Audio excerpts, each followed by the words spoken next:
The story begins in 1905, in Cork, Ireland. Percy Fawcett, a British officer, takes part in a deer hunting competition alongside fellow soldiers. He wins the contest, and his victory draws attention. That evening, Percy and his wife attend a celebration honoring the hunt. The room is filled with officers of similar rank. Despite Percy's skill, he's the only one without any military decorations. Some guests quietly sympathize with him. They whisper that Percy is a capable soldier, but his family name carries a stain. His father's reputation for drinking and gambling has cast a long shadow. It's striking how, in that era, social standing often outweighed actual merit. Percy's journey seems driven by a need to escape the legacy of his lineage. He's been dealt a difficult hand when it comes to ancestry. By March 1906, Percy prepares to travel to London. He's been summoned by the Royal Geographical Society. Upon arrival, he meets Sir George Goldie, a prominent figure in the organization. Percy knows Sir George has dispatched explorers on major expeditions across the globe. Sir George explains that much of Bolivia remains unmapped. The Amazon region is still largely a mystery. The land is rich with rubber trees, a valuable resource. But tensions between Bolivia and Brazil over territorial boundaries are escalating, and both nations want Britain to intervene before conflict erupts. Sir George offers Percy the assignment of charting the disputed region. Percy asks if there's a more prestigious mission available. He's eager to make a name for himself. His ambition is palpable. There's a deep yearning for legacy that seems to override caution. But Sir George insists this is no ordinary mapping task. The terrain is unforgiving, plagued by disease, unpredictable weather, and potentially hostile tribes. Success would earn Percy immense respect. Back home, Percy shares the offer with his wife. She supports him, knowing he's doing this to secure a better future for their family. "He won't know you when you return," she says of their son, "but you must go." Percy nods. "I know." In April 1906, Percy sets sail for the Amazon. On board, he meets Henry Coston, his assigned partner. Percy is irritated. They've traveled together for a week without exchanging words.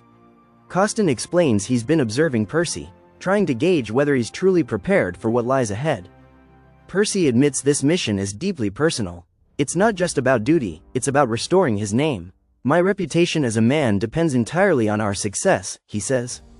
The honesty is raw, even tragic. Soon, they receive updated orders. They're to map the Veer River, a key area in the Bolivia-Brazil dispute. The river cuts through dense jungle, and they'll begin near a rubber plantation called Fenda Jacobina. By July 1906, Percy and his team arrive in eastern Bolivia, uncharted territory. They visit the Jacobina Opera House and meet a young soldier named Manly. He delivers a message from the Border Commission, warning them to halt the mission due to rising tensions. Percy refuses. He instructs Manly to send word back. They're pressing forward. He also asks Manly to find local guides. This moment hints at a recurring theme: Percy's reliance on those he initially undervalues, especially indigenous knowledge. Manly explains that the only way to get a guide is to purchase an Indian slave from Baron, the plantation owner. Baron's men warn them, no one comes back from that forest. The next day, the expedition begins. They travel by raft and horseback. Along the way, they spot a German vessel, but before they can make contact, native warriors ambush them. One of Percy's men is struck by an arrow and falls into the river. The team dives in to escape, but the water is teeming with piranhas. One man gets tangled in a net. Despite the chaos, they press on. They stop at a safe spot to rest. Manly becomes gravely ill, coughing blood. Coston's hand is badly infected. Percy asks the guide how much farther they have to go. The answer: several more weeks. The guide shares tales of the jungle, its dangers, its riches. He speaks of a lost city deep in the forest, older than England, known only through native legends. Percy dismisses the story. His skepticism feels like a defense mechanism, a way to shield himself from false hope. Perhaps he fears being seen as naive, like the explorers who chased myths before him. That night, Percy asks Coston to read a letter from his wife. He's too afraid to open it himself. The letter reveals that she and their children have moved to Devon, and she's given birth to a son named Brian. Percy is overwhelmed with guilt. He burns the letter. The journey continues. Supplies dwindle. Hunger sets in. One man begins to lose his grip on reality. The team isn't sure they'll make it out alive. It's getting dangerously close. After weeks of grueling travel, Percy and his team finally reach the upper reaches of the river. a place untouched by any previous European expedition. Their guide disappears, just as expected. His role was only to lead them this far. They push deeper into the jungle and manage to hunt a wild boar, which becomes their sole source of food for the return journey. During the trek, Percy stumbles upon fragments of ancient pottery. He begins to reconsider the guide's stories. Though the terrain is unfamiliar to them, it's clear that people once lived here long ago. Percy starts to believe that the legend of a lost city might hold truth. This moment feels pivotal. Percy shifts from skeptic to believer. His mission begins to transcend geography. It becomes spiritual, personal. After completing the mapping of the river, the team returns home. Percy is celebrated as a national hero. He's hailed as England's bravest explorer. Forces, you are England's bravest explorer. Later, Percy meets James Murray, a biologist and fellow adventurer. Murray has read Percy's writings on the slave trade. Percy explains that the indigenous tribes of the Amazon deserve respect and protection. Murray proposes a new expedition, not to chart borders, but to search for the lost city itself. His suggestion complicates everything. It's ironic that the man who later becomes Percy's greatest liability is also the one who reignites his obsession with Z. Murray suggests they keep the true purpose of the journey secret, believing it might help shield the tribes from exploitation. In February 1911, Percy presents his findings to a public audience. He claims the Amazon isn't just a vast jungle, it may conceal a forgotten civilization, possibly the ancestors of today's tribes. The crowd is stunned. That Amazonia contains a hidden civilization. Many dismiss Percy's theory as dangerous fantasy, the same kind that led countless explorers to their deaths. But Percy stands firm. He argues that discovering the lost city would reshape human history. To support his claim, Percy presents the pottery shards and references a document his wife uncovered at Trinity College. Written by a Portuguese soldier in 1753, it describes a mysterious city deep in the jungle. Percy names it the Lost City of Z. The audience laughs. Murray challenges him to return and prove it. Percy accepts. I say we go, and I accept that challenge. Percy's decision upsets his wife. She wants to join him, saying she's studied navigation and the region's history. But Percy refuses. The journey is too perilous, and they have children to think of. It's not a place for a woman. In May 1912, Percy sets out again, this time with Coston, Manley, Murray, and a few others. Early on, Murray begins to struggle. He complains about the weight of his pack and discards items he deems unnecessary. Later, the group is ambushed by a remote tribe. It's Percy's first direct encounter with such hostility. He instructs his men not to retaliate. To ease tensions, Percy sings "Soldiers of the Queen," while Manley plays music. "We're soldiers of the Queen." Gradually, the tribe calms. Percy approaches them cautiously. Once the villagers realize the group means no harm, they're welcomed as guests. But when Murray learns that the tribe has a reputation for cannibalism, he refuses to stay and abandons the group. Percy and the others remain, choosing to learn from the tribe. Percy speaks with the chief about the lost city. The chief shares only legends, he cannot confirm its existence.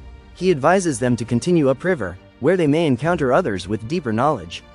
The tribe teaches them how to fish and farm in harmony with the land. Percy feels humbled. He realizes that while outsiders often label these people as primitive, they live in balance with nature and possess knowledge that modern society overlooks. The so-called savages have cultivated the jungle with care. As the journey continues, the group stumbles upon Murray, weak and collapsed in the forest.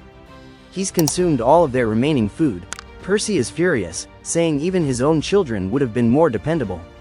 Percy's anger is deeply relatable.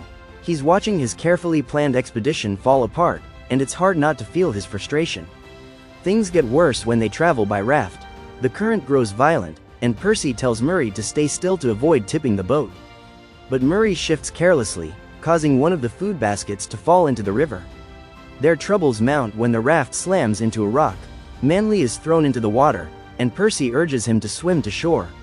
Moments later, Murray falls in too, but instead of swimming, he clings to the raft, tilting it dangerously. "I said let go, you piggy." Manley manages to pull Murray to the riverbank. The group pauses to recover. They've now lost 2 food baskets, and Percy is livid with Murray's recklessness. Murray's health deteriorates, and he continues blaming Percy for everything. The group's progress slows. After careful discussion, they decide it's best to send Murray back. Percy arranges for him to travel to a nearby mining camp south of the river. He gives Murray food, their last horse, and hires a local guide. Percy explains that he can't risk the group's safety over one man's poor condition.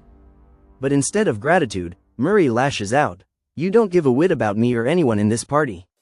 After Murray departs, the group discovers their remaining food has been tampered with, sabotaged before he left. With no supplies left, they're forced to abandon the mission and head home. Percy urges them not to give up, but it's clear the food won't last another week. He makes the difficult decision to end the expedition. Back home, Percy learns his wife has given birth to their third child, a daughter named Joan. He feels immense gratitude for her strength and devotion during his absence. A few days later, Percy and his team attend a meeting at the Royal Geographical Society. Murray is there too. During the meeting, Murray accuses Percy of abandoning him. Percy defends his actions, explaining that he gave Murray enough supplies to survive and made the decision to protect the rest of the group.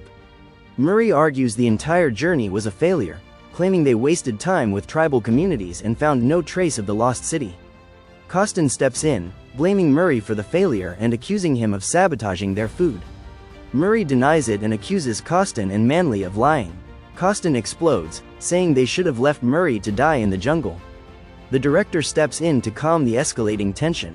Murray demands that Percy publicly admit his mistakes, in front of the entire society and his wife. Percy stands firm, refusing to apologize. He reminds the room that he gave Murray a horse and extra provisions, and that he chose compassion over abandonment, even when the rest of the team wanted to leave him behind. But Murray won't let it go. "I demand an apology right now. You will apologize to me." After the heated meeting, Percy resigns from the association. When he returns home, his wife informs him that a former officer has reported his name to the War Office. Percy will soon be called to serve. His son Jack is furious. He accuses Percy of always leaving them, first for the jungle, now for war. Jack points out that Percy has barely returned from a failed expedition and is already preparing to leave again. Percy tries to explain that serving his country is a duty. But Jack challenges him. "What about your duty to Mother, and to us?" Overwhelmed, Percy slaps Jack in a moment of frustration. His wife comforts their son, assuring him that everything Percy does is for their future. 2 years pass. Percy is now stationed on the front lines with his unit. During this time, they hear that Murray joined a Canadian Arctic expedition, but abandoned the team. To Percy and his men, this confirms what they suspected. Murray is a coward. One day, a Russian psychic visits the camp. Everyone is curious about what she'll say about Major Percy. She tells him that the place he's been searching for is far greater than he imagines. She says his spirit won't rest until he finds it, that it's his destiny. On September 26, 1916, Percy and his troops prepare for a major assault. He rallies his men, urging them to fight bravely for their families and fellow soldiers. During the attack, Percy is shot. He survives, but the injury affects his vision. The doctor informs him that while he'll recover, continuing his expeditions would be dangerous. "I thought I had died. You were exposed to chlorine gas." Percy is devastated. The search for the lost city was the defining dream of his life. Now, it may be out of reach. This is where Percy becomes the archetype of the wounded dreamer, scarred not just physically, but spiritually. By 1923, Percy retires from military service. After his retirement, a journalist visits him. Readers want to know what Percy has been doing since the war. Percy says he's living a quiet life now. The journalist mentions that Percy's South American journey has inspired a wave of interest in the U.S. Dr. Hamilton Rice is preparing a new expedition to Brazil, equipped with radios and airplanes. Many have already signed up. Percy listens in silence. He simply expresses hope that these explorers will treat what they find with respect. That line stayed with me. Percy seems changed, less driven to conquer, more inclined to protect. A man who once chased glory now hopes others won't destroy what they seek. Let us hope that Dr. Rice, with all his arms, does not destroy what he wishes to discover. One afternoon, Jack is out hunting rabbits. Percy approaches and hands him a necklace he once received from the Green tribe. Jack asks, "Do you still believe in the lost city?" Percy doesn't speak. He just nods. Jack tells his father he wants to join him on the next expedition to find the lost city. Percy initially refuses, explaining that he's grown too old for such a dangerous journey. "You and I together, we could find the city once and for all." Jack pushes back. He argues that they can't let American explorers, armed and careless, be the ones to find it first. His passion mirrors Percy's younger self, and I couldn't help but feel this was history repeating. Another generation chasing a dream that may not exist. Jack insists they must be the ones to discover and protect it. Percy thinks it over and agrees, but only if Jack can convince his mother to let him go. Jack speaks to her later, acknowledging the risks, but reminds her of the advice she always gives: to live beyond one's comfort zone.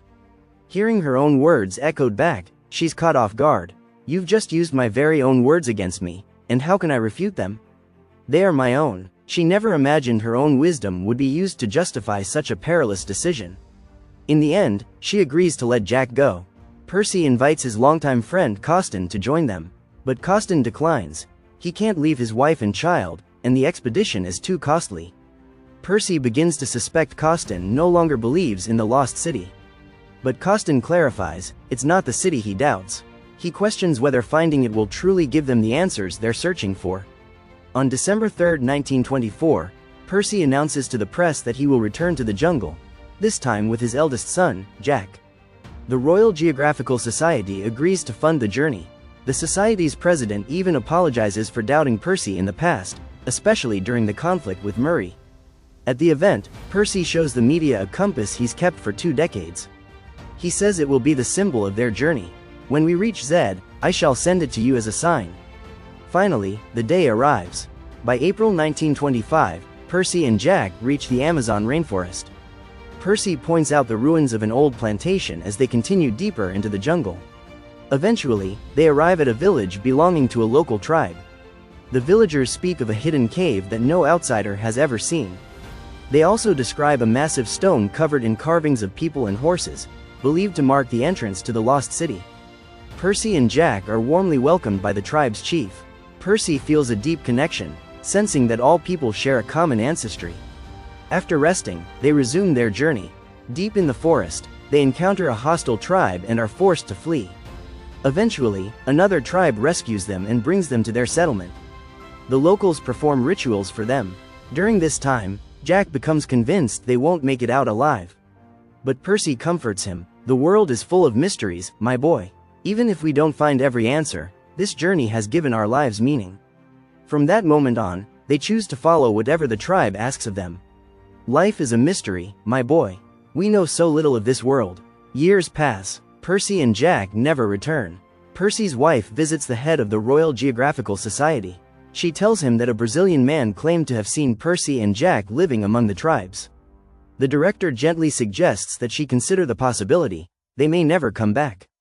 More than 100 searchers are dispatched to find Percy and Jack, but none succeed.